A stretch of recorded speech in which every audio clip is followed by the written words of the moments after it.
The lake of the moon, चांद की झील, यानी कि जिस झील का मालिक चांद है। देखते हैं इस कहानी को। A herd of elephants attacked a forest of rabbits. Heard का मतलब होता है झुंड। एक हाथियों के झुंड ने खरगोशों का जो जंगल था उसके ऊपर अटैक कर दिया, आक्रमण कर दिया। द रैबिट लीडर, खरगोशों का जो नेता था, खरगोशों का जो लीडर था, went to the elephant king, वह हाथियों के राजा के पास गया। एंड सैड, और खरगोश के नेता ने हाथियों के राजा से कहा, ओ किंग ऑफ एलिफेंट्स, ओ हाथियों के राजा, I am a messenger of the moon, कि मैं चांद का संदेशवाहक हूँ, मैं चांद का मैसेज आपके पास लेके आया हूँ। आई हैव कम हेयर, मैं यहाँ आया हूँ। टू टेल यू, तुम्हें ये बताने, दैट कि the almighty moon is upset with you. Almighty का मतलब होता है सर्वशक्तिमान, कि सर्वशक्तिमान चांद जो है वह तुमसे नाराज है। अपसेट का मतलब होता है नाराज होना, है ना।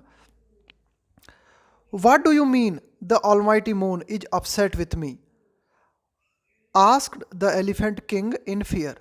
अब ये जो एलिफेंट किंग था उसने डर से इस बात को पूछा, है ना। डर में डर गया, यानी कि जो राजा था हाथियों का वो डर गया और उसने खरगोश से पूछा, व्हाट डू यू मीन, तुम्हारा क्या मतलब है। The almighty moon is upset with me, भाई तुम कह रहे हो कि सर्वशक्तिमान चांद मुझसे नाराज है, तुम्हारा मतलब क्या है कहने का। वेल, खैर मेरा मतलब है, this lake belong to the almighty. Belongs का मतलब है ये किसकी है, ये है ना, कि भाई ये किसकी है। This lake belongs to the almighty moon. अब खरगोश ने हाथियों के राजा से कहा कि ये जो झील है ये ऑलमाइटी मून को बिलोंग करती है, ये झील ऑलमाइटी मून की है, यानी कि चांद इसका मालिक है। Your herd has spoiled the whole lake. Herd का मतलब झुंड, स्पॉइल का मतलब होता है किसी चीज़ को बिगाड़ देना, किसी चीज़ को खराब कर देना। होल का मतलब है पूरा, पूरी की पूरी या पूरा का पूरा। खरगोश ने हाथियों के राजा से कहा कि भाई ये झील जो है ये चांद की है और तुम्हारे झुंड ने क्या किया है, इस पूरी की पूरी झील को बिगाड़ दिया है, खराब कर दिया है।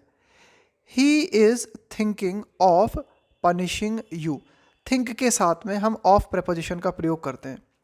अब जो ऑलमाइटी मून है वह तुम्हें दंड देने के बारे में सोच रहा है, ऐसा खरगोश ने हाथियों के राजा से कहा कि भाई मून जो है वह तुम्हें दंड देने के बारे में सोच रहा है।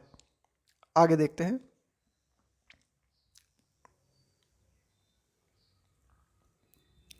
सो before he does something bad to you. अब खरगोश ने आगे कहा, so he does something bad to you, before he does something bad to you, कि ऑलमाइटी मून यानी कि चांद तुम्हारे साथ कुछ बुरा करे इससे पहले रन अवे, यहाँ से भाग जाओ। रन अवे का मतलब है दूर, अवे का मतलब होता है दूर, रन अवे है ना, रन अवे का मतलब होता है दूर चले जाना, है ना। तो खरगोश ने हाथियों के राजा से कहा कि इससे पहले कि चांद तुम्हारे साथ कुछ बुरा करे, तुम्हें दंड दे, इससे पहले यहाँ से भाग जाओ। द रैबिट सेड, खरगोश ने कहा, पॉइंटिंग, इशारा करते हुए। पॉइंटिंग हिज फिंगर है ना, अपनी जो हाथ की अंगुली थी उससे इशारा करते हुए बताया। टुवार्ड्स का मतलब होता है की ओर। द फॉरेस्ट एग्जिट, एग्जिट का मतलब क्या होता है, बाहर जाने का रास्ता, कि जंगल से बाहर जाने के रास्ते की ओर इशारा करते हुए खरगोश ने हाथियों के राजा से ये बात कही कि भाई इससे पहले कि ऑलमाइटी मून तुम्हें दंड दे, तुम्हारे साथ कुछ बुरा करे, इससे पहले तुम भाग जाओ। इन फियर है ना, डर के मारे। The elephant took his heard and ran away. हाथी ने क्या किया, अपने झुंड को अपने साथ में लिया, एंड रैन अवे, और वहां से भाग गया, है ना। And ran away. क्या है मॉरल इस कहानी का। मॉरल का मतलब होता है कि भाई इस कहानी से हमें क्या शिक्षा मिलती है। वाइज थिंकिंग, वाइज थिंकिंग का मतलब है बुद्धिमानी से भरी हुई सोच, बुद्धिमत्तापूर्ण सोच। कैन सेव यू, तो बुद्धिमानी से भरी हुई सोच कैन सेव यू, तुम्हें बचा सकती है, फ्रॉम मैनी थिंग्स, है ना, कई चीज़ों से, कि अगर आप बुद्धिमानपूर्ण तरीके से अगर आप सोचते हो तो आप कई चीज़ों से बच सकते हो, है ना।